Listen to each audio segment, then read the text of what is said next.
everybody. Welcome to Trans Radical Activist Network. And tonight on Up Close and Personal, we have Eric Curry. And I'm going to go ahead and throw it to you, Sukaru. These two are very close friends. I actually, not really directly, but I was there at the March for Medicare for All in San Francisco, where Eric was just very passionate in his story. And I was very moved and touched. Yep, I know. Thank you. Eric is the best. What can I say? Hi, everyone. So I missed the first episode of Up Close and Personal because I was up in Washington State canvassing for their healthcare, universal healthcare initiative. So, but having said that, I'm just really pleased to be here because our special guest is my soul brother, Eric Curry. Yes, we are, I think, we are more than friends. I feel like, okay, so yeah, I feel like Eric and I knew each other in a past life. So, yeah. 100%. 100%. So, yeah, thank you so much, Eric. Really, really, really, really delighted and honored to have you. Thank you so much for having me. Let me just begin by saying that this is very special to me. The message and what I'm going to share with you all today, I have saved for what I consider to be a special audience. And so when you approached me about being on the show, I quickly realized that this was the audience that I think I was waiting for. So I look forward to sharing with you all, to hopefully inspiring, give an update on the scene in San Francisco and where do we go from here as a community, as a country. And, one of my favorite catchphrases is that movements that begin in the streets of San Francisco have the tendency to spread across the entire country and the world. So that's kind of the scope of what we're going to get into today. Great. Yes. So, go ahead, Eric, I know you very well, but for the audience benefit, for those who don't know you, can you please introduce yourself? Whatever you want to say about yourself. Yeah, absolutely. My name is Eric Abraham Curry. I am the oldest of four. I'm a born and raised San Franciscan. And up until 2 years ago, I knew that my family's background in San Francisco went back to at least the 1906 earthquake. So I knew that my great-grandmother was a San Franciscan and that she survived the 1906 earthquake when she was 4 years old.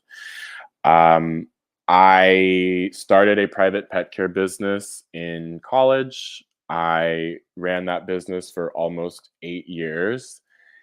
And I received an offer. I was in contacts with a few people to sell my business, and I sold my business at the beginning of last year.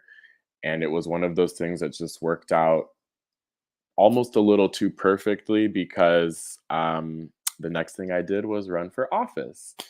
I filed on April 1st. Actually, that's Sukur. That's how you and me met. You were originally on my campaign. I filed to run for the U.S. House of Representatives right here in California's now 11th district. It was the 12th district at the time. And I ended my campaign March of this year, so just a few months ago. And I now offer, I offer consulting services for different small business owners. I'm also a tour guide here in San Francisco, and that's something that came about during my campaign when I realized all of the that you couldn't use campaign donations to fund your life. And I had sold my business. I was like, oh shoot, I need a way to make money. So that's what got me into tourism. So that's me in a nutshell. Thank you, Eric. So I guess jumping right in though, because up close and personal. Yeah. Because as you mentioned, we met, in your campaign because I was a volunteer, and really closely worked with you on the campaign, and I've seen you throughout, and so I'm actually kind of struggling how to frame this question, honestly, but yeah. I'll just let you talk about, because I know it was really, really trying time for you, wasn't it? I mean, because I just want to get the audience, I just want audience to get the sense of what it's like to run for office, for people like you, meaning that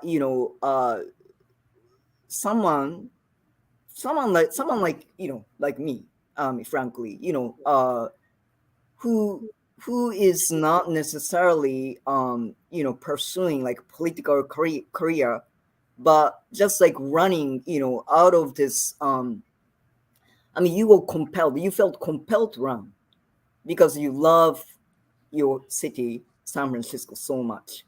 So yeah, I just want you to talk about that. Yeah, absolutely. So I always knew that I was going to run for some office. I'd be lying if I said that that wasn't something that was always on my mind.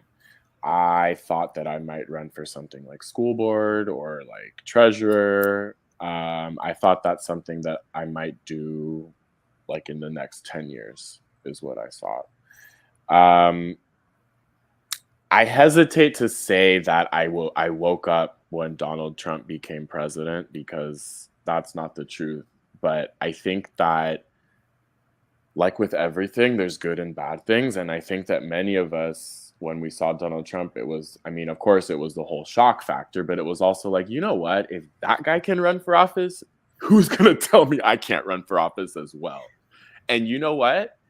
Specifically for the House of Representatives, not that what the founding fathers not that what a bunch of slave owners intended is the way that we should go, but, and again, I'm getting a little ahead of myself. I am a 6th generation San Franciscan. I'm the first person in my family to go to college. I'm gay. I'm mixed race. Like, do we want to keep going down the list? Like, with all due respect, I consider myself to be exactly representative of the working class, representative of San Francisco. And I absolutely would not have pursued office if it wasn't for people of the likes of AOC and Kamala Harris, even though I don't necessarily agree with all of their politics. But like you said, I didn't really see it as an option. And the office that I was immediately drawn to, and I'll be honest, a bit of this is that ignorance can be a little bliss, because I'll be the first one to tell you that I had no idea what I was getting myself into. But the office that I felt that I could be the most effective and advocate for change, not only on a federal level, but change coming out of San Francisco, would be the office of the House of Representatives. Now, the huge elephant in the room, right? Who's the current occupant of that seat? Well, it's the Speaker of the House, Nancy Pelosi. And see, again, for me and for most of us, I think that there's a lot of us that don't live in San Francisco that just see this and it just completely blows our mind. I don't know, an 83-year-old, multimillionaire, right, oligarch, who half the time you're really worried if she's going to choke on your dentures. And I get it. It's funny, but it's also like, this woman's in line to the presidency. Like, this is a matter of national security, who's been in office forever, sold us out to big pharma, sold us out to big ag, like has no even like sense of the climate crisis. And I think a lot of it has to do with the fact that she's not going to be around to deal with the implications of the mess that she's causing. So in my mind, I'm thinking like, okay, I have my family's history here. San Francisco is a very unique city in cases of like so much of San Francisco historically is defined by the fact that we're not very large. So I'm kind of just, giving you folks a sense of what was going on in my head. That, wow, like I have walked on almost every street of San Francisco throughout, at some point in my life. It's actually something that's not too difficult to do. It's not the biggest city. And I was kind of just working this out in my head. I was like, if I can reach these specific parts of San Francisco, and I can, I don't know, execute my campaign. I mean, I ran a business that I started from scratch after I dropped out of college, and a campaign is not that different from running a business. I told myself that, hey, I'm not necessarily expecting to win, but maybe I can cause enough of a stir that where we can push the speaker on some of these issues. Mm. And I am almost horrified to say that the situation that we have now found ourselves in is almost the exact opposite. And again, I'm getting ahead of myself, but there's like I tell people on my tours, like with everything, with most things, there's more to that story.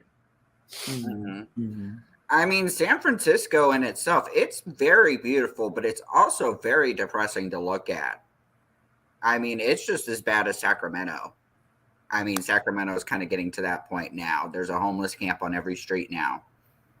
My heart breaks.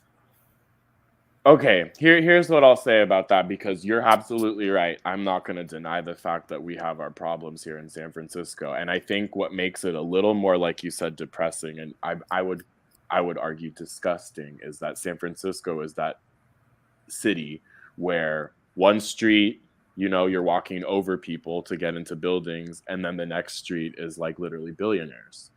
And back to what I said earlier, San Francisco is not the largest city. So the problems that you see in San Francisco are always going to look more magnified than they are in other parts of the country. Again, I'm not saying that we don't.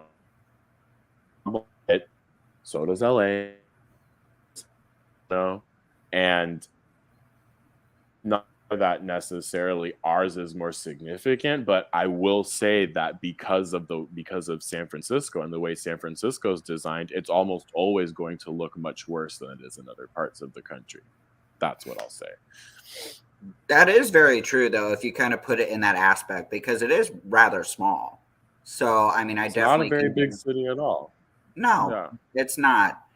I mean, and San Francisco in itself, like, I admire San Francisco. That's essentially where I wanted to move to when I wanted to move out here to California. I'm from the Midwest. I'm from Illinois, which is another blue state in itself, and they have their own problems. But I wanted to move to San Francisco. It's not just because my mom used to live there, but there was LGBTQ history in San Francisco, and I really wanted to be a part of it. It's just a shame because I feel like, I know me and you, Sukuru, kind of discussed this about like what's truly LGBTQ friendly in California, right? Like it's pretty friendly in Southern California. I would actually say San Francisco is actually what people call it out here in Sacramento. It's LGBTQ capital. But it's like, it's a privilege. Yeah, it's a privilege to be out there, though. Nobody can afford a $3,000 a month studio apartment. 100%. 100%. And that last year, and I really don't want to focus on this too much because I really want to focus on where we go from here and kind of how things, the way things ended, I think is more important than the way things began.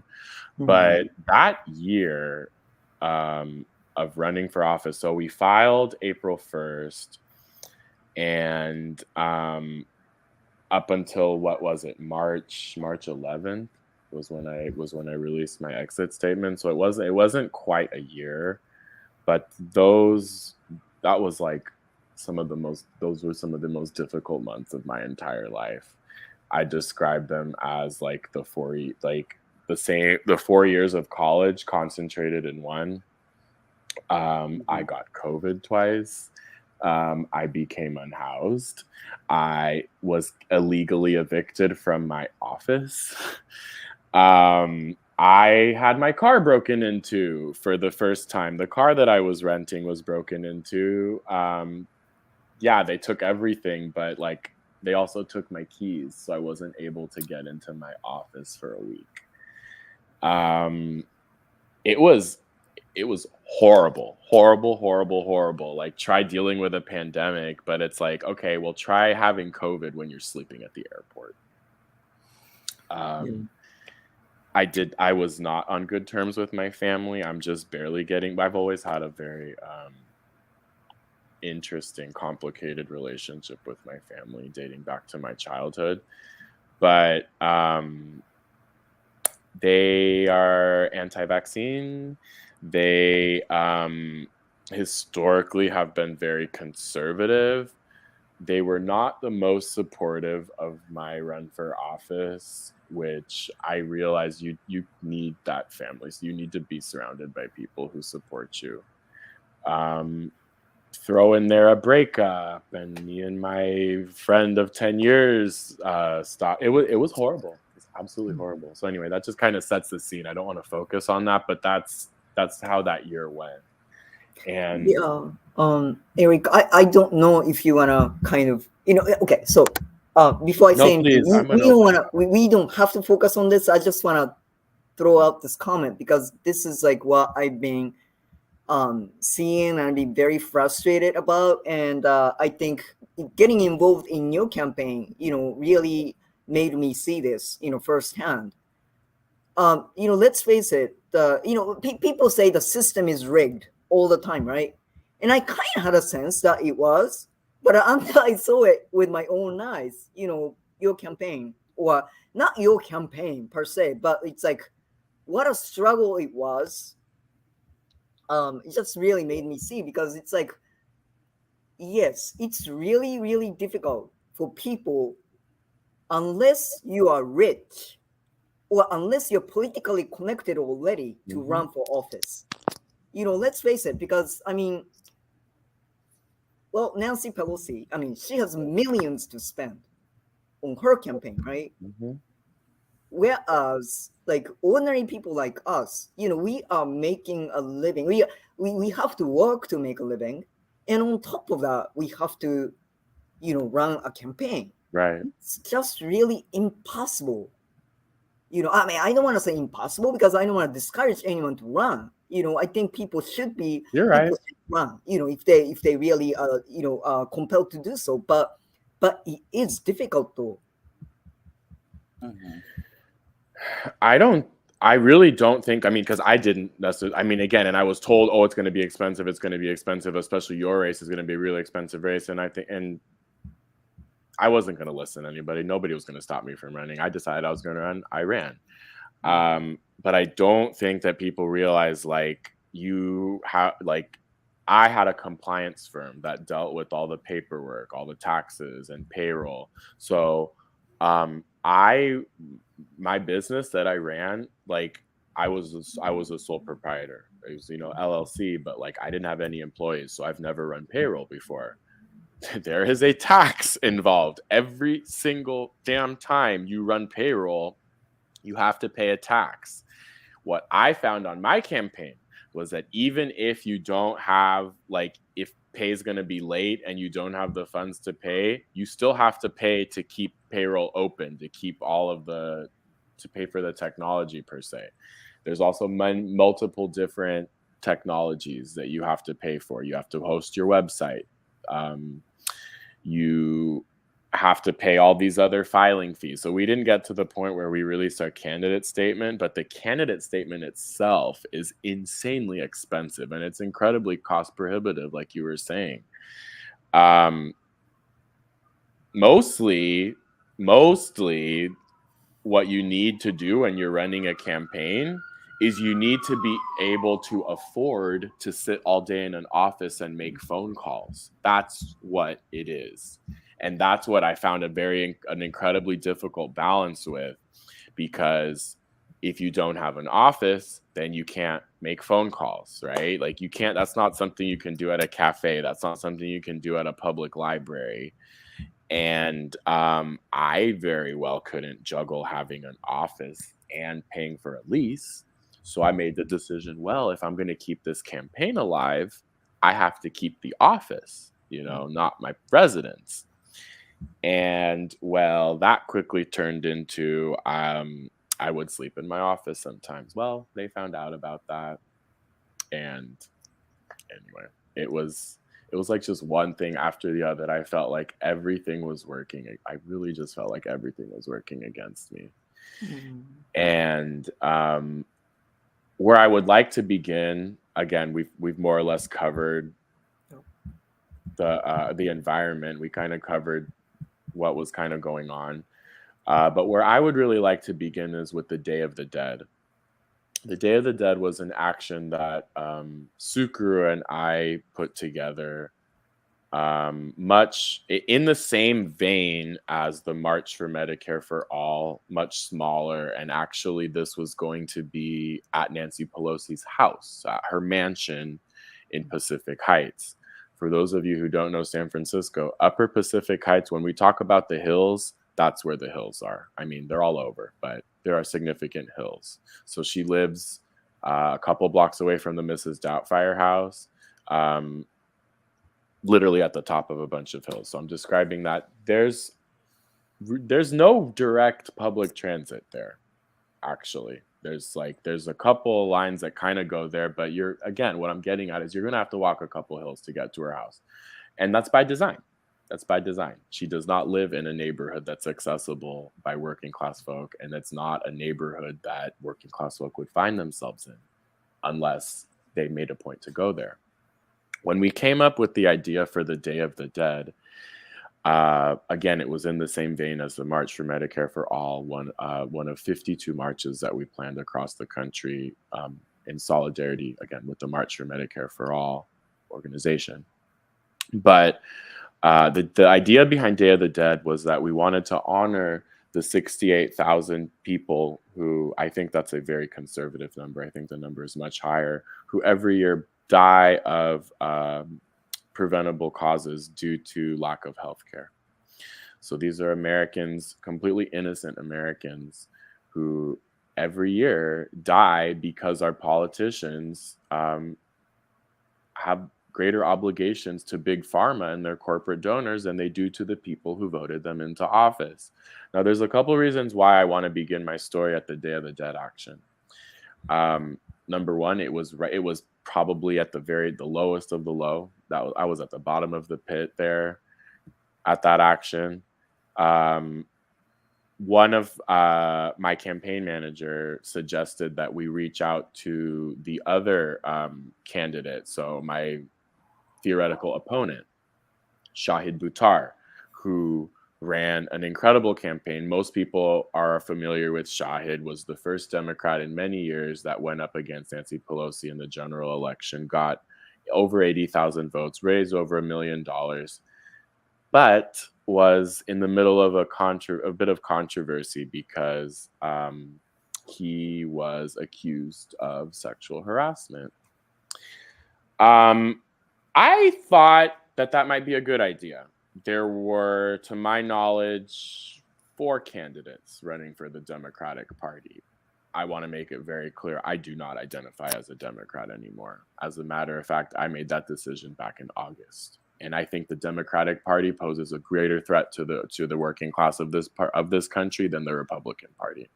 I want to make that very clear. Those are my beliefs. I don't want to say those are the beliefs of the network. But there were 4 candidates that were running for the Democratic ticket for the primary. I'm not even going to bother to mention the other 2. I will at the end because what they, even though they are insignificant, I consider them to be even less than insignificant.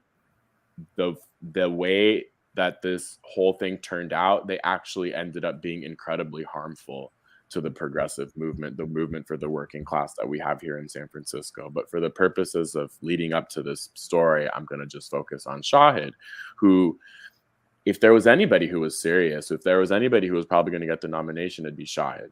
Again, I never looked into the controversy. I knew that he was a controversial figure, but in my honest opinion, anything that hurt him only helped me. So I never bothered to look into the source of the allegations. But I thought, hey, sure, why not? Let's invite him, a show of solidarity. I remember Sukuru and my campaign manager saying, maybe it should be you to reach out to him, candidate to candidate. I said, fine, that's perfect. I'll take care of it. So this was the first time that I actually got to meet Shahid. I actually got to know him. It was organizing together for this event. And I say that for a reason. It's significant.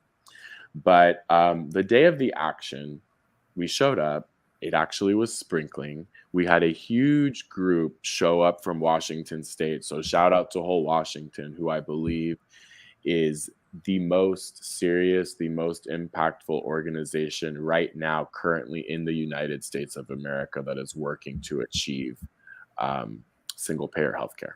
Yeah. Whole Washington. And so they showed up with a huge group, including then candidate Jason Call, then congressional candidate. I believe he was running in Washington's 2nd district. We showed up, we had what I consider to be a successful action. This is the part that I want people to remember. And I think Sukru knows where I'm going with this, because we were both just so appalled. So here we are, a group of activists. Mind you, one of the activists that we had with us, literally his son committed suicide because he missed a $20 insurance payment, was cut off from his health care, and then was left unable to access the medication. That a side effect of the medication is suicidal tendencies. So this gentleman came, and I'm sorry, he totally slipped my mind. Sukru, what's his name? Scott Denoyer. Oh, Scott Denoyer. I was like, as soon as you say the first word, it's going to come to me. Scott Denoyer. I'm just giving you a small little taste of some of the speakers that we had come and speak. These are people these people are as invested as it gets in the struggle for healthcare. Okay, these people have literally lost members of their family. These are the stories that we are sharing at this action. So it's by no means,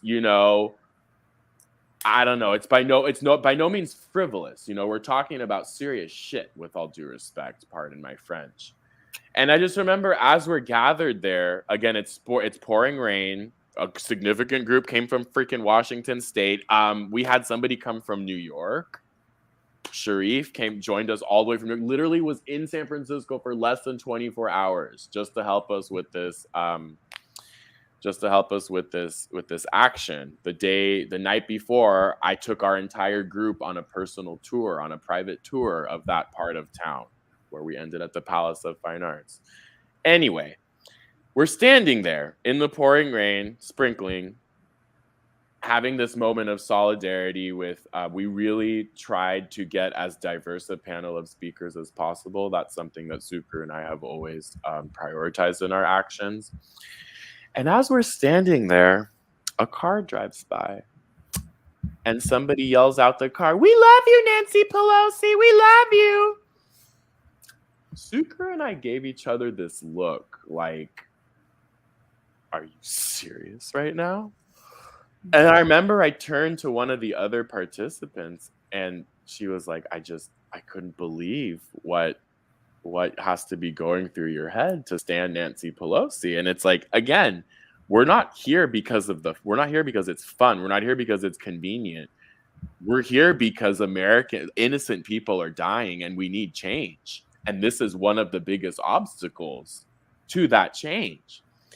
Sukru and I have talked about this many times, but we both had the same feeling, as like, it was just this immediate feeling like, wow, is it really Nancy Pelosi who we're up against?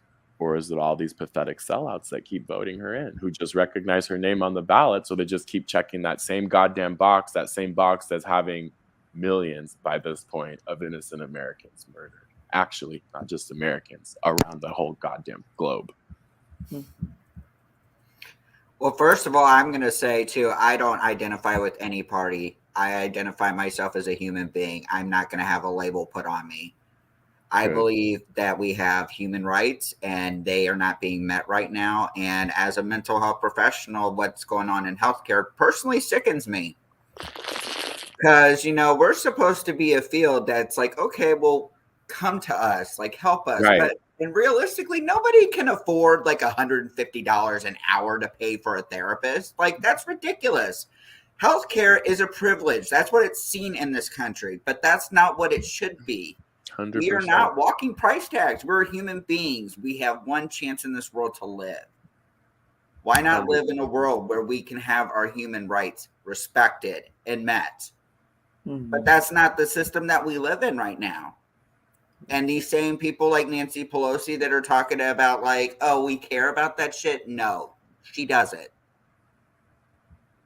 Absolutely. It's about time she gets challenged and gets the fuck out of that seat. Right. And I mean, I want to, I know this is not the healthcare justice show, but I just want to remind people, since we are on the subject, so DNC platform does not include Medicare for all. I want people to know that. So if you believe in Democrats at this point, you are being fooled because it's not even on their platform. So yeah. How about this one? What does the C in DNC stand for? I'd say corruption. You get more rights in this country as a corporation than you do as a human being. So any Democrat that has the audacity to say that they're running corporate free is full of shit. Because any donation that comes, any monies that come in through the Democratic National Corporation and get spread out through all of these candidates, that's dark, dirty blood money. Period. They're the worst kind of performative allies ever. The worst. 100%. And you know what? The Republicans somehow are able to get people to vote for them, right? Like that blows my mind. But the Democrats, they have the audacity. As a matter of fact, one of their biggest leaders has a book called The Audacity of Hope. And that's the part that I find so unforgivable, is that you bait people and you trick people with hope. And I find unforgivable. And I'm personal, and I guess I'm at a point where I really, really don't want to become bitter over this experience. I truly want to believe, and I want to pass along the thought that there is hope, that there is something that we can do. But there's also a part of me that's worried about how bad do things have to get before we finally realize that. That's the other part that I'm worried about. Yeah. It's like, what's it going to take for you guys to see that you're all getting played? I mean, 100%. The point of our network is that we've been seeing division within our own communities. And you know what? It's because we got people like the Democrats that are kind of reinforcing this division. They're basically giving like Republicans does on a silver platter. The reason why Republicans win is, in my opinion, because they admit that they're flat out pieces of shit, in my opinion. They're just out there. They don't care. But Democrats, they're not fighting. They're basically allowing them to do what they want to do. They're working in lockstep with them is what they're really doing. They're working, they're working exactly together. And anyway, the part that I want to convey, the message, or the part of the story that I want people to understand, is that I got to know Shahid personally through the Day of the Dead, and that's when we started actually, met up for lunch, became friends.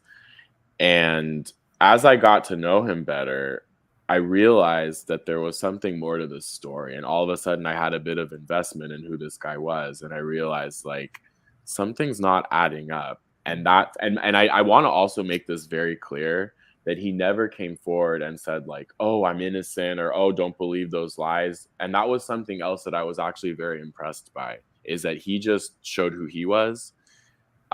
He wanted to make sure that I received credit for the action. He got me an interview with KQED. And again, it was more important to him that like I would get credit. And like I found that to be very, very honorable. Yep. And as we got to chatting, as we got to hanging out, because I think both of us realized that it's very rare to find somebody who can really truly identify with the experience that you're going through. There's not very many people who run for Congress. So as we got to talking, we both realized that our treatment by a lot of the little clubs in San Francisco, a lot of the political clubs. The one in particular that I just is really the worst of the worst is the one named after Harvey Milk. And I think that that's the one that's perhaps the most disgusting, because Harvey Milk would roll over in his grave Yep. if he knew that these people were using his name. And I mean, I'm not going to get into the details, but let's put it this way. These people endorsed Nancy Pelosi. Every single person who they endorsed in the last cycle was a corporate candidate. Every single one. And they have Shame on them. They have Shame the on them. audacity to call themselves the Progressive Club, because here in San Francisco, we have 2 LGBTQ clubs, Alice B. Toklas and Harvey Milk. Alice B. Toklas is as establishment as it gets, and they don't hide it. The thing is, Harvey Milk is probably more establishment. They just want to trick you and think that they are the progressive ones. They are the most racist. Them and DSA, the Democratic Socialists of America, the most incredibly racist, classist club I've ever seen. So once I started to do my own research into the smears against Shahed, and I started to put the pieces together, and I realized that the picture that started to form was a very coordinated effort by these clubs to screw over Shahid Buttar. It was nothing leads back to Speaker Pelosi. That's the part that I find the most disgusting, is that the attempts to smear him were 100% by fellow Democrat progressives, like progressive Democrats. And I saw it once I finally got the full picture, once I finally realized what was going on. I'll be honest, it was a bit of a relief. Why? Because this campaign was killing me. It was sucking the life out of me. It was my wallet was hemorrhaging. I mean, I still have a lot of debt that I have to pay off from that campaign. I want to make that clear. But it was a relief because I was looking for a way out. And the only reason why I ran was because I didn't trust any of these other candidates, sure as hell not the speaker, to represent my hometown at the federal level. And once I realized that Shahed was by far the best option that San Francisco had, I did not see it as my job to get in the way of his efforts and his campaign, of what was, for all intents and purposes, an incredibly well organized campaign. I mean, this guy built a machine. That's what I would call it. Nothing like, of course, Nancy Pelosi or these other people's machines, but he essentially built a machine that was born out of lots of small donations, just from him going on many different podcasts and sharing his vision, talking about his plans, etc. And then, I mean, this guy had like Wikipedia against him. Act Blue shut down his account. And I thought to myself, like, how does that help Act Blue? That's shooting themselves in the foot, because they get a percentage of all the donations.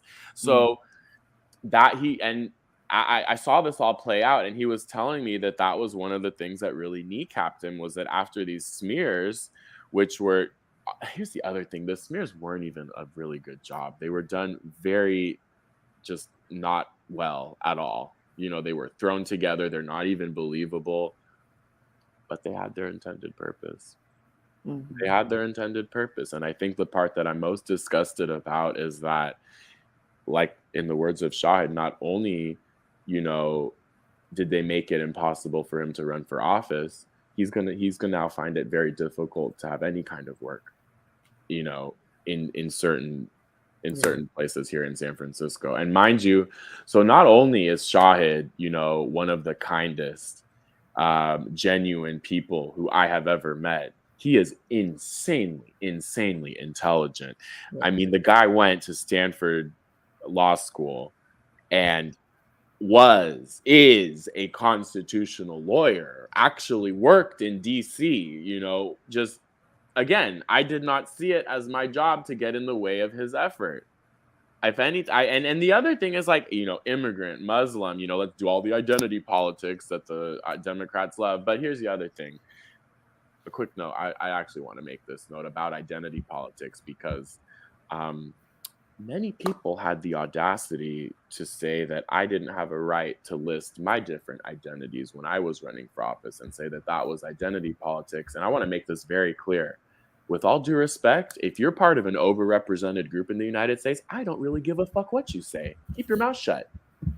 With all due respect, I don't care about your opinion about identity politics. All I know is that you've seen your ass represented in our government. You've seen your ass represented in the media, in every aspect of our society. You have no idea what it is like to not see yourself represented in our system. So keep your damn mouth shut about identity politics. Because I'll tell you one thing. The one identity that I see working in our government, I see lots and lots and lots of white males. And ain't nobody saying nothing about that. Thank you, Eric. I love this guy. I'm about to say that's some real truth there. Because for some reason, and I will be incredibly specific, it was normally followers of the almighty Bernie Sanders, who I was never a big fan of. Let me put that out there too. Bernie Sanders was never my Lord and Savior. Sure, I like some of the things he did, but again, let's just go back to the Supreme Court right now, right? The most qualified person on that bench right now is a black woman, and we saw how they tore her to shreds. Again, without going into all of the intricacies of how, the things that she had to do to get there and, what corporate America wants, etc. We saw the way she was treated, right? And how did they do the woman right before her, the white woman? The joke. Amy Coney Barrett is a joke. And they didn't put her through half the things that they put Ketanji Brown Jackson through. I want to end this segment on identity politics. Obviously, it's something that I feel very strongly about. And it's only because, again, so many people had the audacity to bring that up during my campaign. I just want to end that by saying that you can indeed, it's perfectly okay to feel proud and to feel represented that you see somebody like you in a position of power while still holding them accountable and while still looking at the things they do and accepting that the things that they do are not always perfect. That is allowed. Let me just make that very clear. Yep. You don't have to just, I can be proud that our vice president is in an interracial marriage, that she's mixed race like me, that she's from San Francisco like me, and that it's a woman, while still holding her accountable to all the shit that she's done while she's in office and all the things that she's thrown in the way of working class and how she's made it more difficult and she sold us out to corporate America. I can still be proud that she looks a little bit more like me. Mm-hmm. So anyway, that's my note about identity politics. Well, that actually, so my 2 cents on that is like, I think people don't even understand or even remember what the term accountability means, because when somebody tries to hold somebody accountable, it's just like, oh, you're only doing this because, like, say she's a woman. And it's like, no, that's not the reason why. We're criticizing like her politics, her policies. That's all we're doing. Right. Nobody is going after her because of her identity. Like, we should be proud of who we are. And like kind of what you mentioned, like I experienced that even in my field of mental health. Like we preach about inclusivity. Since being trans, I've gotten nothing but discrimination and hate. It's like, oh, okay, so then maybe you shouldn't be talking about trans rights or advocating for trans rights because you're not actually like promoting true identity. You're not promoting true inclusivity. Like it's very real. And honestly, Amy Coney Barrett makes me sick. I just had to put that out there. She looks like a Skeletor to me. So, and she's a liar. She's a liar. That's one of the 10 commandments too, boo-boo. Liar. Yes. All these people, these conservatives that are preaching Christianity, honestly, for me, that makes me sick, to be honest. Like, I actually am ashamed to even call myself a Christian anymore because of how it's getting portrayed in society. That's not true, authentic Christianity. That's just you being hateful. Right. Plain and simple. It's like you guys can have your own meaning in the end. But it's like what's going on in this world is real. Like climate change is real. And all you guys are doing is basically wanting to play a game right now. It's a blame game. Oh, it's like, okay. It's like even the whole thing with Roe v. Wade. It's like y'all had the opportunity to do something about it. But yeah, you guys want to go play a blame game. It's like it's all because of the Republicans' fault. No. If I remember, I mean, gay marriage just got codified, right? Like there was like at least a good chunk of Republicans that voted for that. Did it? Did gay marriage actually get codified into law? I think so. Wow. And Did it? somebody's I know pointing past the out House. who was that? Somebody's pointing out. Oh yeah. Because it's Misha, right? I mean, he was saying that it's because it's involves men, right? Oh shit! Yeah. That's right. Oh, that's right. Yeah. Well, that's what I've been saying. I've been you know. saying. Oh yeah, let's get these white men are gonna get involved when they realize that their shit's on the line too. But Eric, so just for the benefit of people, I mean, okay, so because all of us are in California, and I lived in San Francisco in my youth and all that, so we have sort of understanding about what San Francisco is, how San Francisco is, and given that my conversation with you, how the city is changing, unfortunately, and stuff like that. But for those for those people who are out of state, who don't live in California, who maybe who have never been to San Francisco, and kind of know San Francisco as this like epitome of progressive city, so for those people, can you like describe, like, from your perspective, in your own eyes, like what's happening to San Francisco? I mean, how is it now? Because the city's demographic is changing, obviously, drastically. So yeah, what's up with San Francisco? How do you see it? Let me begin by saying this, that I think that oftentimes people hold San Francisco to an unfair standard. That we're still in the United States. We have our problems like anywhere else. I think that many people have this vision, this idea that like San Francisco is like this utopia where racism doesn't exist, where everybody's very open-minded. And that's very much not the case. San Francisco has become increasingly conservative over the past few years. And that's a movement I've seen happening for quite some time. It's changed drastically in the last 10 years. And that's a movement that's a change that I almost feel like the rug got pulled out from under me. This experience has caused me to see a different side of San Francisco that I can't unsee now that I've seen it. And at the heart of so much of this is racism, literally from the way that they smeared Shahid and the way that they used race. Like one of the accusations that they made against him was that he said that like he was trying to get his friend laid, or so they claimed, and that he told the girl that, oh, if he was a white guy, then you would have slept with him. So even like I said, little things like that they really, used race. Let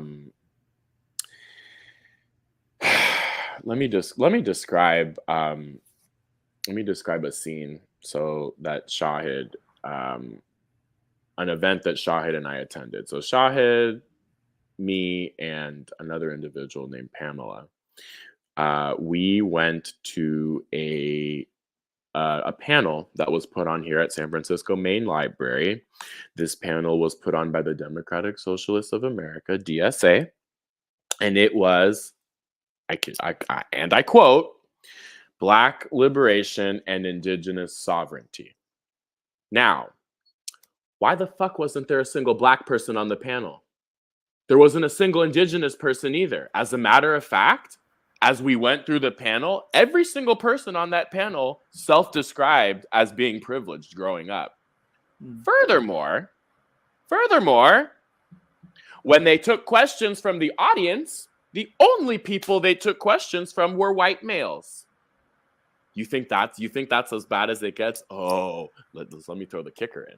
The room that we were in was the historically African American room. So there were pictures of Black people up on the room, but there wasn't a single one up there on the stage on a panel that, again, was about Black sovereignty and Indigenous, or Black liberation and Indigenous sovereignty. Again, that's just one of the small little tastes of things that you know I have experienced. So when Shahid and I first realized that we had so many similar experiences with Harvey Milk Club, I don't even want to say the name, but Bernie Kratz. Sorry. We have some personal history. Sorry. Yeah. Bernie Kratz. I mean, Bernie Kratz, Harvey Milk Club, DSA. I'm sure I'm forgetting somebody. But, I mean, this club, like, personally, they smeared me at one of their meetings. I have never met any of these people. I've never spoken at one of their meetings. The person who attacked me has never met me, and she has a reputation for running her fat mouth. I'm not even going to put her name in there because I have a little bit more class than she does, just a little bit. But when we realized that we had so many shared experiences with the common denominator being these clubs, we decided to release some kind of joint statement. Because, and there were, let me describe before I talk more about this statement, but there are a few things going on in my head. Number one, I realized that I would not survive a smear like Shahid had to go through. If they did that to me, like, there's no way that I would have survived that. Number two, I felt that it was important to establish some kind of precedent for candidates of color, LGBTQ candidates that came after me. You know, if this is the way that me and Shahid were treated, you know, the common denominator being that we're both individuals of color, I wanted to let the record be known, you know, so that future candidates of color could be prepared, you know, that, again, willing to fight against the system. But something else that I want to get across, and again, you know, it's Nancy Pelosi, right? I was told so many times that I was stepping out of my lane, that essentially I had no business running for the seat that I ran for. And again, let me, like I said earlier in the interview, first of all, what you think about my campaign for Congress is irrelevant unless you ran for Congress yourself. Let me make that very clear. Your opinion is the talk is cheap, boo-boo. If you didn't run for Congress, I don't give a rat's ass what your opinion is. What do you know? You can run your mouth all you want. Run for Congress, then we'll talk, okay? Then you'll see then we're on common ground. So if you didn't take my campaign seriously, again, your opinion is none of my business. That's none of my business. Your opinion, that's fine. Think what you want. And I wasn't running for you anyway.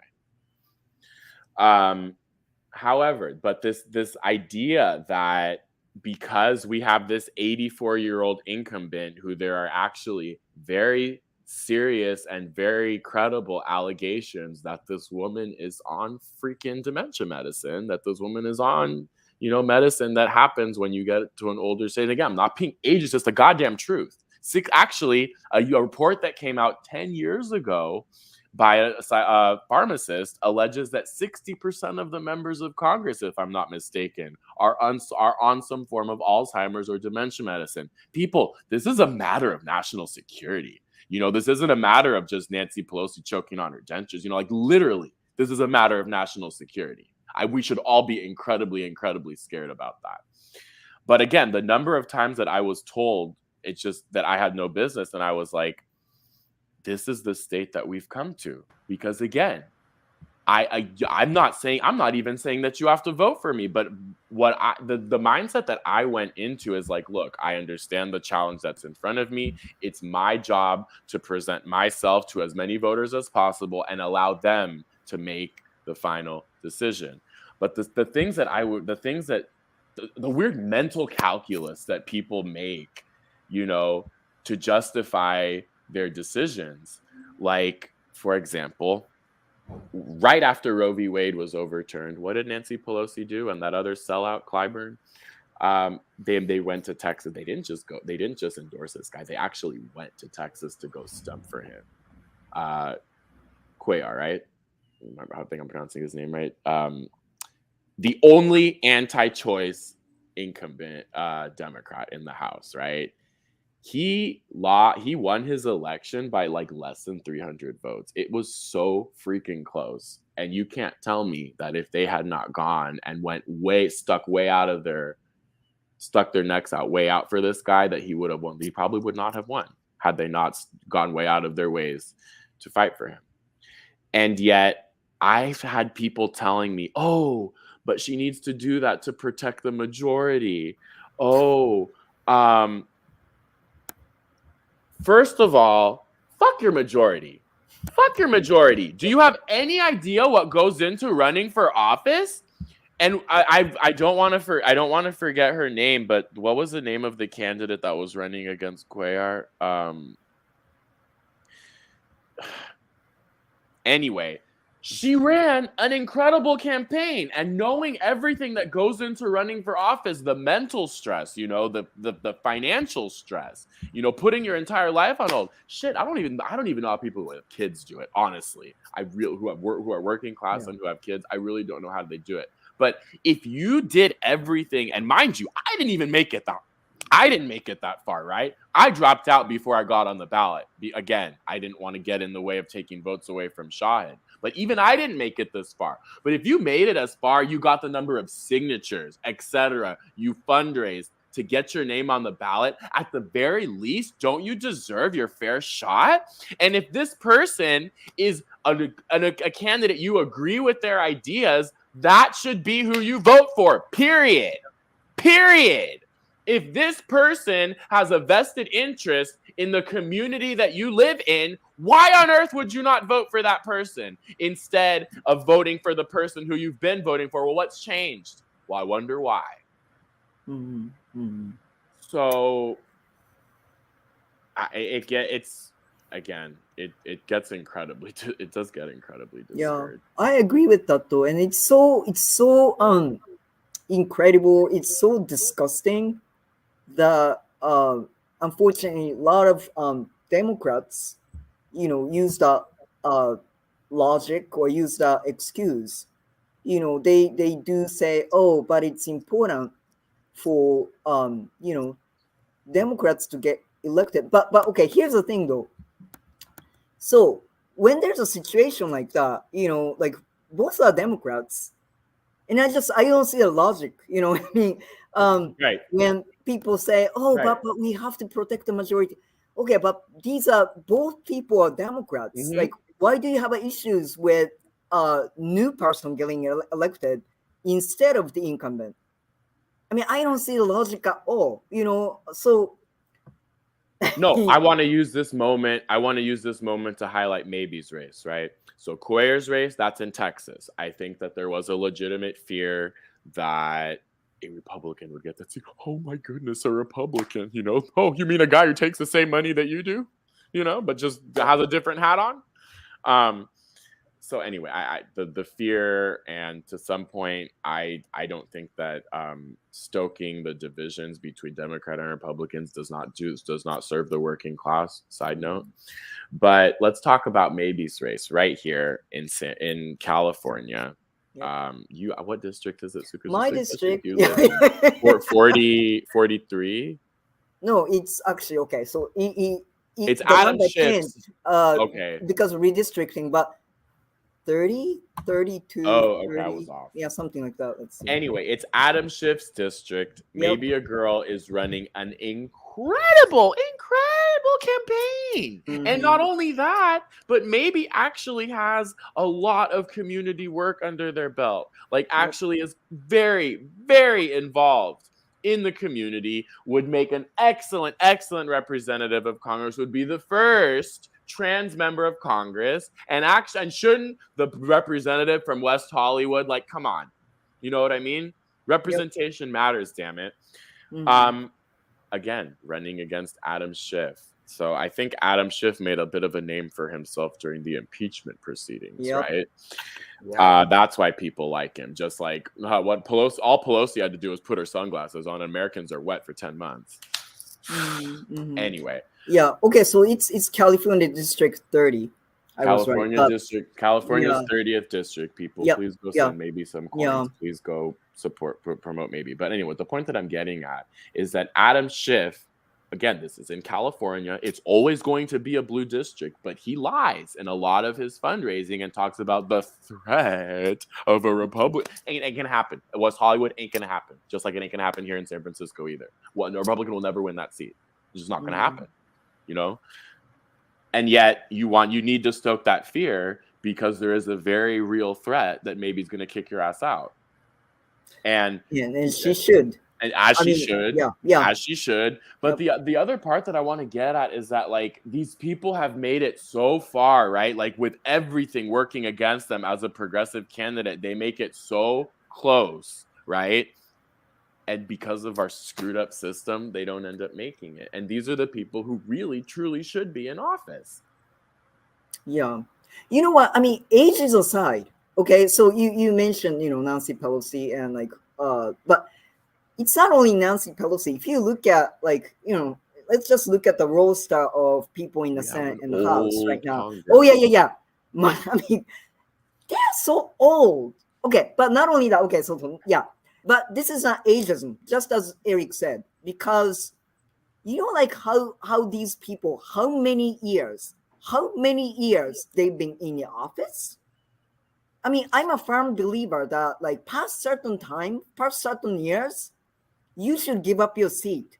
Absolutely. Let the new people, handle it, because first of all, that's the only healthy way for a country to be run. Nobody should be sitting on their seat for 30 plus years, just like Nancy Pelosi does. What is it, 35? I mean, 37. I don't even remember, but yeah, all your life, right, Eric? My entire life, and then some. Yeah, she's in that seat. That's crazy to me. That's because they don't want to give up their health care. That's why. Right. They don't want to give up their cushy benefits. That's exactly why. But there needs to be fucking limits.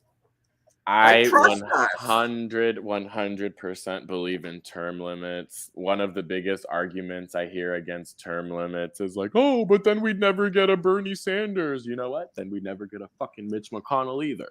And here's another thing. Remember when the Senate voted about offering extra protections to Supreme Court justices?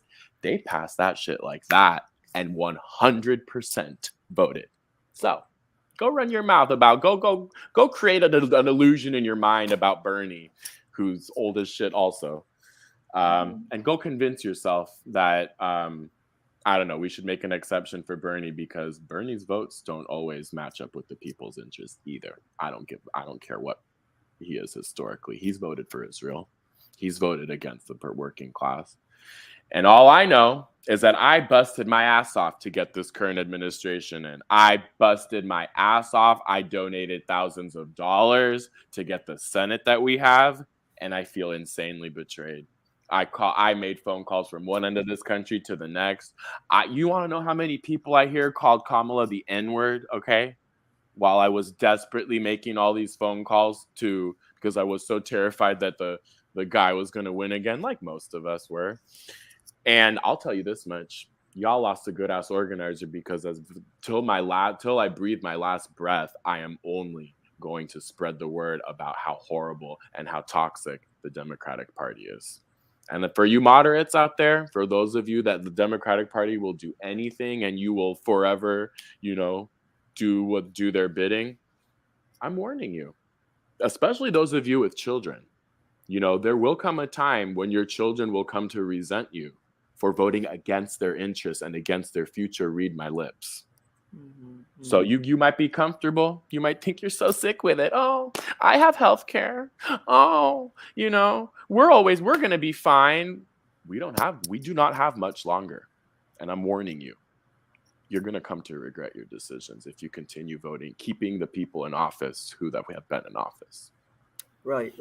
Okay, so I wanna, we wanna keep you in the center stage. So I don't wanna take this away, take the attention away from you. But I just wanna quickly insert one thing because this is very, very important to me. So in a few years, if not now already, I think in a few years, millennials, the Z, Generation Z, you're gonna be the majority. When it comes to voters, okay, you have the voting majority. So old people like you, I mean, like me, sorry, old people like me. I mean, okay, we are dying away. Okay, it's okay. All right, but you guys will be the voting majority. Please vote. I know some of you have opinions about electoral politics, and I respect that. Yes, electoral politics right now is fucked up, okay? It's screwed up.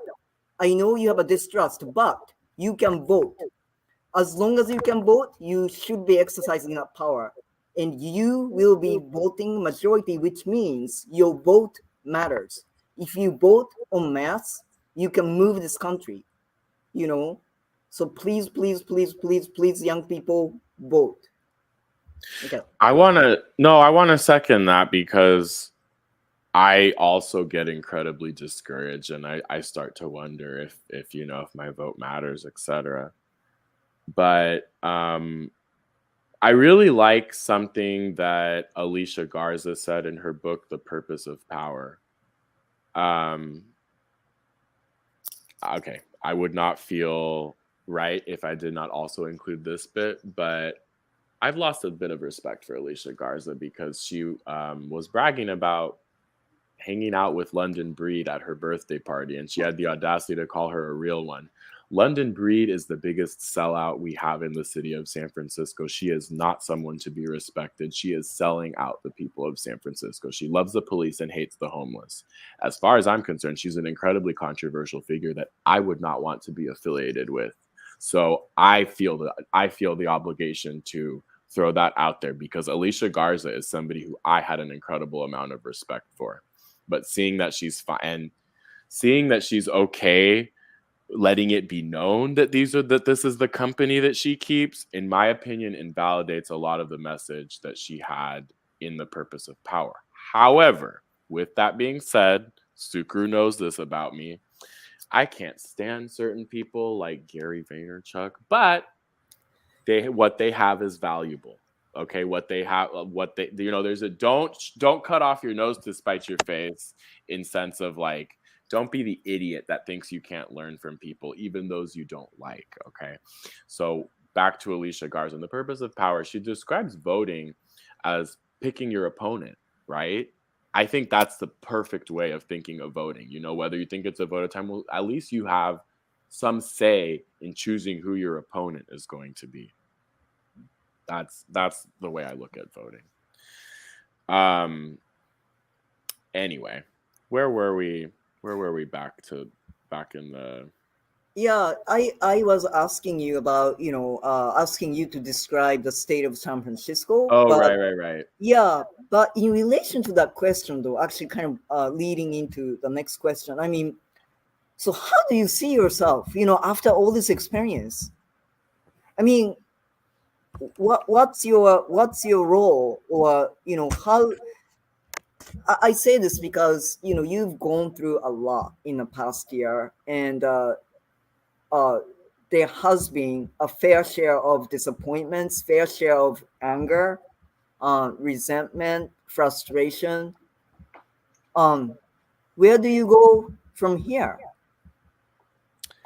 That's a very good question. So Before I answer that question, and I definitely want to get to that. I want to maybe wrap up the campaign, which I talked about how I withdrew formally in March, and the whole purpose behind me withdrawing was so that I wouldn't take any votes from Shahid, who I realized was not only our best shot at replacing the speaker, but a very good option at that. Somebody who has a history of an activist background, on the streets, organizer, etc. And so I joined his campaign as a surrogate for his campaign, and we immediately just shifted over from focusing on his campaign, and I very much planned for the rest of this year to be working on the general election to get him elected. We had already lined up speaking engagements. I mean, we had already planned this all out, and I think that many of us just assumed that he was going to win the primary like he had done before. All of us did. I will be completely honest, and many people that I've talked to as well, we didn't even put too much focus on the primary. We were all looking towards the general because we thought, okay, that's the long haul. That's where we're really going to need to put our efforts forward. Focus on the general. So like I mentioned, there were 4 candidates that were running for the Democratic ticket. 2 jokes. Me, who, regardless of what you thought about me, I was not going to be on the ballot. Sorry. It's totally cool. We have our animals show up in here all the time. So I was going to say, would it really be Eric Curry if I didn't have a random cat or dog walk through?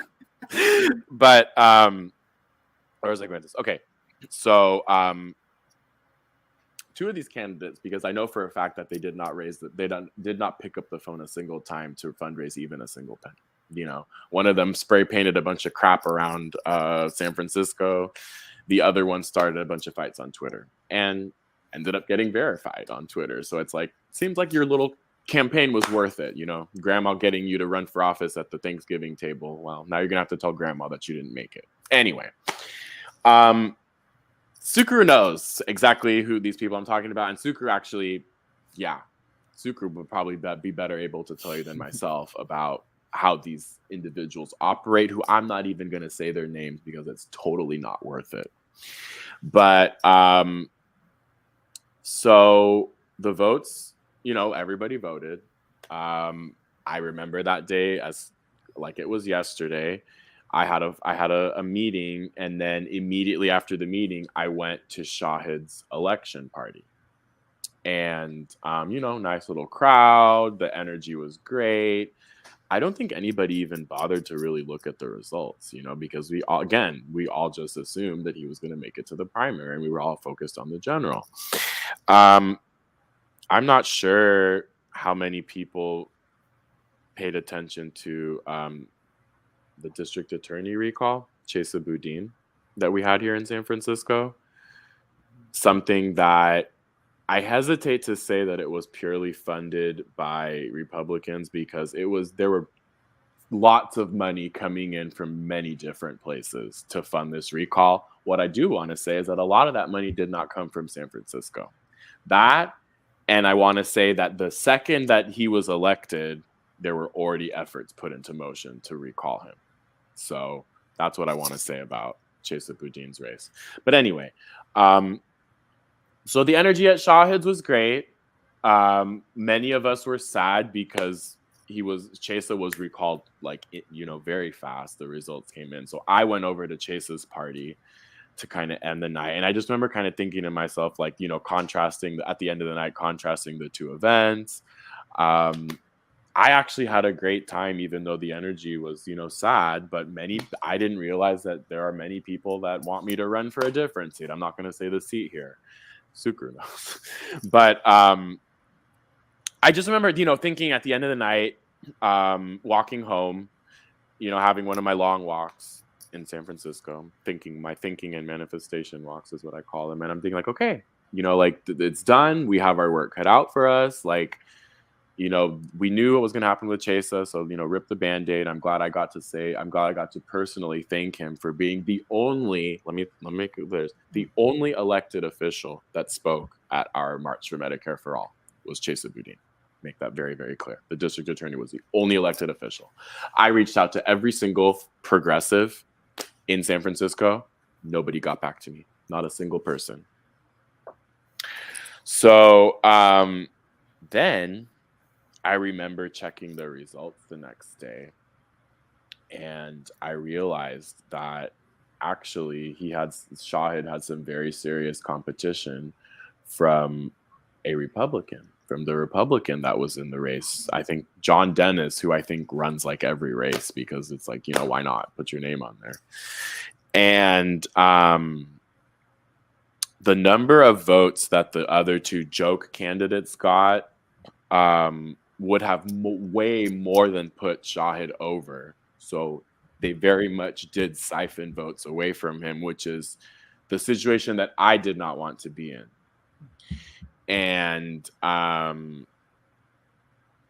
then one of the candidates sent a death threat to Shahid. And this same candidate actually showed up at Shahid's door previously, tried to force their way into his house, and sent him a text message threatening to cut off his man bun and beat him to death with it.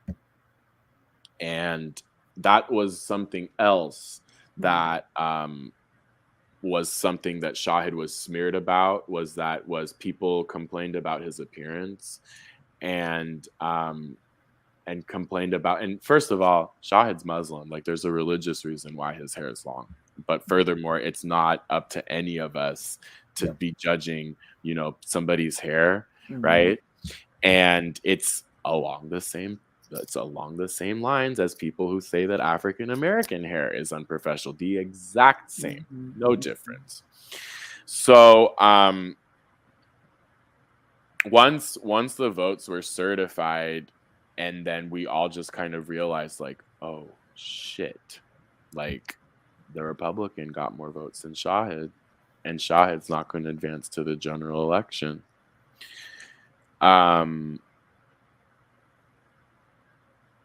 became very bitter, and I'm still a little bitter, because I felt like I did everything in my power, everything down to personally taking on the 14+ K of debt that I incurred while I was running my campaign. Because when I ended my campaign, I cut off the ability to accept donations, right? That's what you do when you end a campaign. For me, I saw it as much more important to help Shahid get over the finish line than for me to run this glory campaign. Because when I first met him, I told him, I was like, look, Shahid, I didn't make it this far to not see my name on the ballot. I quickly changed my mind about that. And again, like I said, this other idiot got verified, which is like, hey, you can argue the campaign was worth it for him. You get the blue check mark, right? You're a joke. You didn't actually run a campaign. You didn't fundraise a single dollar. But so to answer your question, like, finish laying out the question, but about, I don't know, less than a month into my campaign, when I realized again that I could not use my campaign funds, donations, to fund any part of my personal life, I did something that I had always wanted to do. I always knew I would be good at, and that my campaign manager had actually recommended, and that is become a tour guide. So like I mentioned earlier in this video, or earlier in the interview, I did not know any history past my great-grandmother, who I know survived the 1906 earthquake, who lived in the Marina district of San Francisco.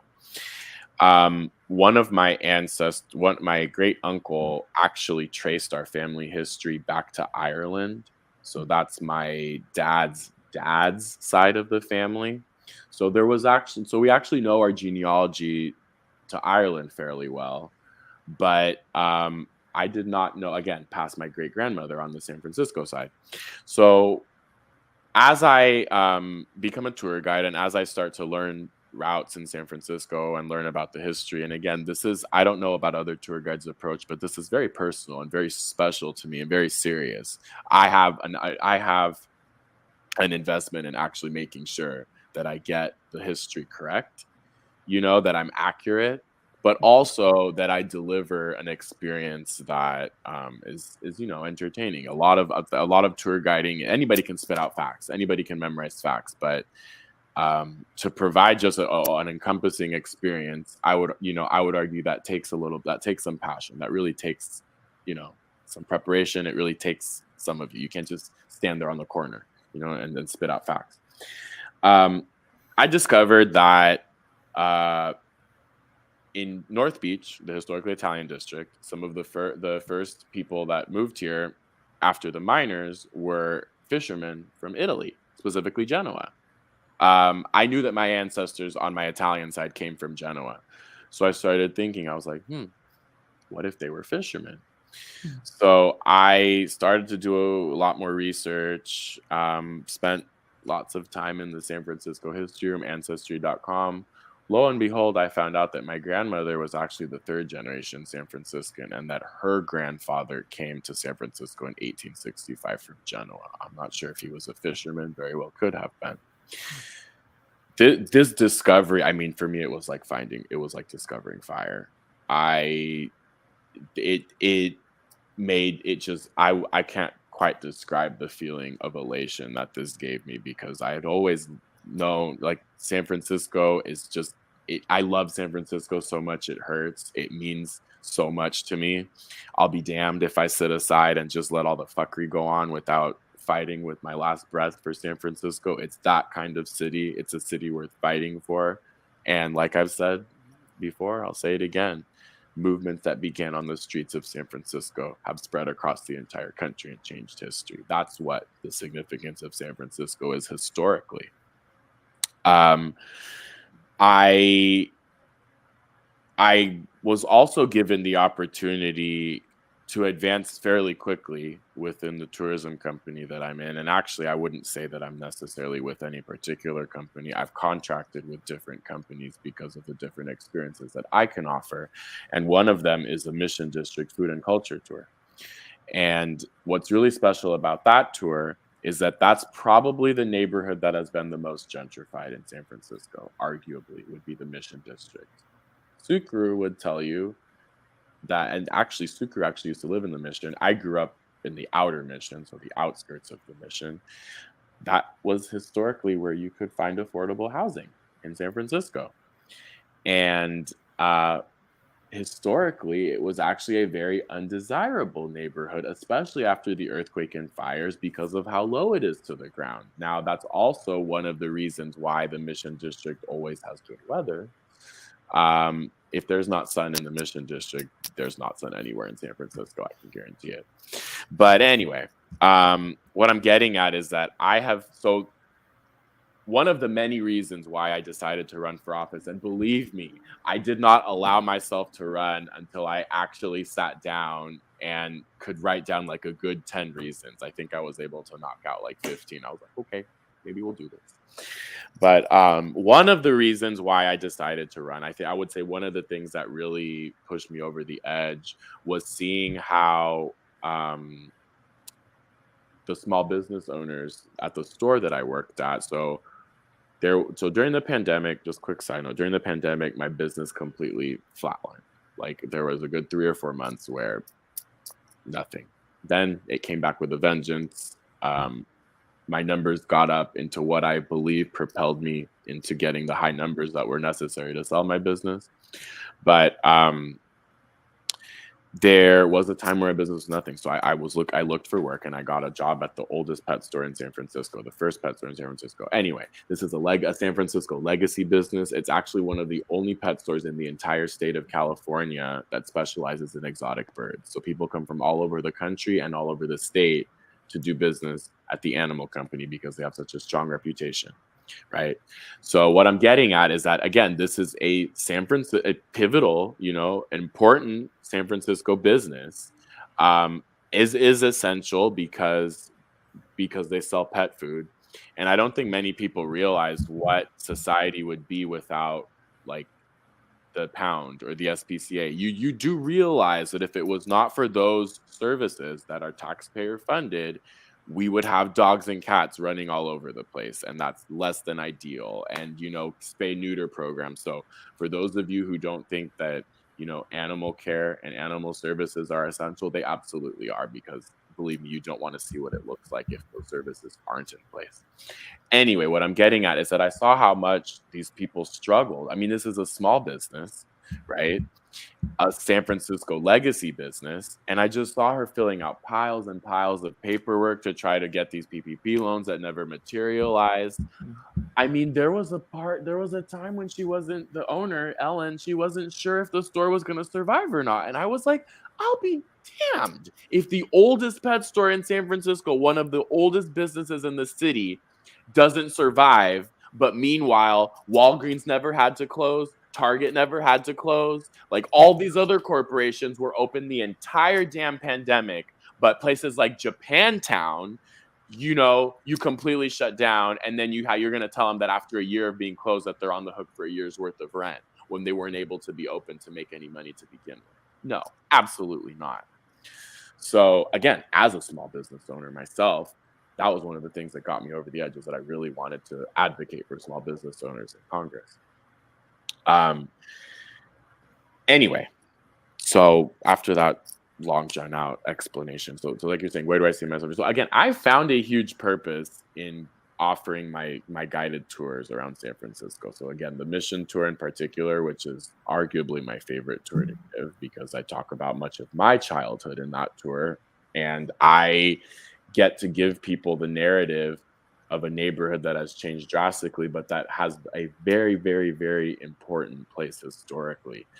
The Mission District is the birthplace of labor movements.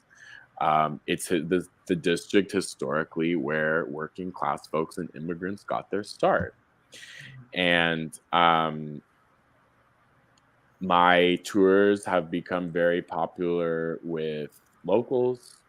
And by locals, I mean the folks that just recently moved into San Francisco that have, are all excited about the Mission District because they want some culture. Well, take my tour. I'll give you some culture. I'm gonna show you what the Mission District is. And lots of tech companies. I give many corporate tours as well. And there's something incredibly gratifying about having these people and these different entities learn about San Francisco on my terms. It's something, again, that I take very seriously. It's connected me with my ancestors in ways I would have never thought imaginable. There's not a day that, and it makes me emotional every time, because there's not a single day that goes by that I do not find myself just humbled beyond belief and just left speechless because of the hard work of my ancestors that came before me to give me the life that I have now. And I consider it an honor and a huge privilege to be able to share their story. I mean, my abuelito, who granted I never met, had a third grade education. Okay. He had a third grade education. He became the first person in his town to buy a Mercedes-Benz. He became the town's mayor. And even though I never met him, one of the last things he did before he passed away was put down payments on 3 homes in San Francisco. One of those homes is the house that I grew up in. Higher education was not an option for my abuelito and abuelita, who worked their tails off to provide their grandkids, so that their oldest daughters could study in the United Kingdom, so that my mother could come to San Francisco during the Civil War in El Salvador. Well, my little sister just graduated as valedictorian of her high school class and is going to be an engineer, just like my baby brother. We're our ancestors' wildest dreams. And I need people to realize that this is the San Francisco that holds that place historically. My story is not unique, That's the San Francisco that I want people to realize.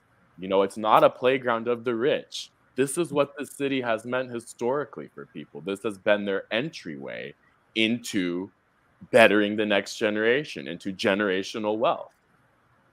And again, I can't take credit for the tours that I give. I stand on the shoulders of some incredible people who they didn't even know who they were working for.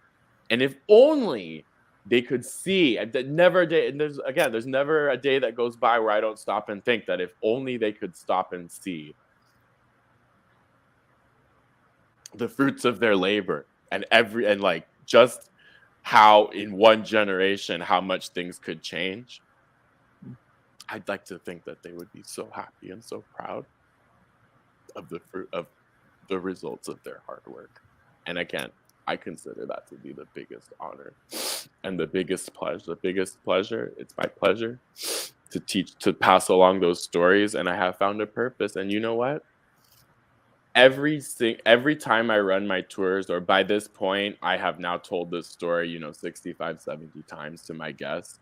I have brought people from around the world to patronize the stores in the Mission District, to patronize the restaurants in Chinatown, in North Beach. So in a very huge and very real sense, I'm accomplishing what I ran for office to do.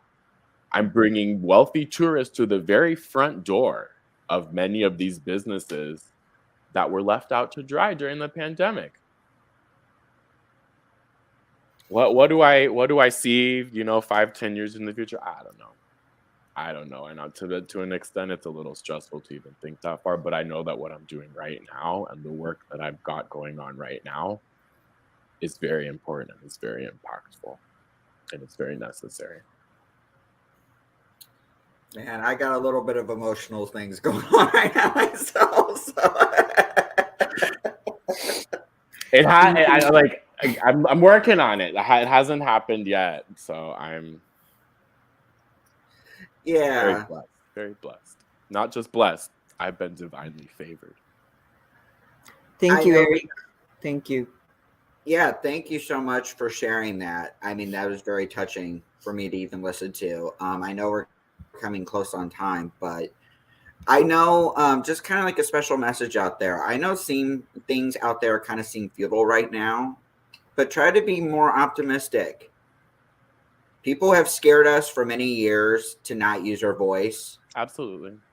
And honestly, you should not be scared to. Okay, if people are going to give you pushback, fine. At least plant the seed. 100%. But you should always use your voice. Nothing should ever stop you. We need to all unite. We can all have disagreements. It's okay to have disagreements. We can agree to disagree. Absolutely. But I think universally, we should have a universal understanding that human rights are fundamental. Let's have a conversation about that. But first, we need to take care of what's going on right now. We need to spread awareness about all the issues that are going on. Climate change, healthcare justice, racial justice. Inequality. They're all connected. They're all connected. All of you need to be out there sharing your experience. Because what we've been kind of like advocating on the show is that people tend to put us in categories. That's not what the case is. And we do that right from the minute people get to the United States, don't we? Because do they have Asian Canadian? Is there such a thing as Latino Australian? No, but we do that here. Yep. The fuck is Latino American? My people were here before yours. Fuck out of here. Come on. Right. And let's not get started with the indigenous. And honestly, like for me, I think, as a white person, most of us need to drop the Karen entitlement syndrome and like be humble. We all deserve a seat at the table. I remember that phrase that you said, Sukaru, on our last episode of the Trans Files. We deserve a seat at the table. 100%. We do. So use your voice, kick ass, do what you need to, but just don't ever stop. I always say hate, compassion, that is what's going to motivate us to fight. Do not be afraid to engage in uncomfortable conversations. They need to be had. Plain and simple. 100%. No more performative conversations. But did you have any final thoughts, Sukaru? No, other than to say, I'm so grateful, Eric. I'm so grateful that you came on to this show and just shared this really, really important, these really important stories, multiple stories. And okay, so you should be the one to represent San Francisco, or people like you, not Nancy Pelosi, not the likes of hers. I mean, yeah, she does not represent. Okay, well, maybe I was gonna say, God. doesn't she or does she? She Yeah, only represents that's the why I wealthy hesitated. people. Unfortunately, maybe San Francisco is getting to the point that likes of her represents that city. But hey, but as you said, um, for people like me who had, uh, you know, who were fortunate enough to be touched by San Francisco, to live in that city, breathe the air in that city, we know the spirit is there still. It used to be such an inclusive city. That was where everyone could thrive. Everyone could be accepted, and did not matter if you were poor. Okay, so the Mission District, when I lived there, so Castro was already expensive, right? So I mean, even though it was like LGBTQ, neighborhood, it was kind of like a neighborhood for the rich gays, right?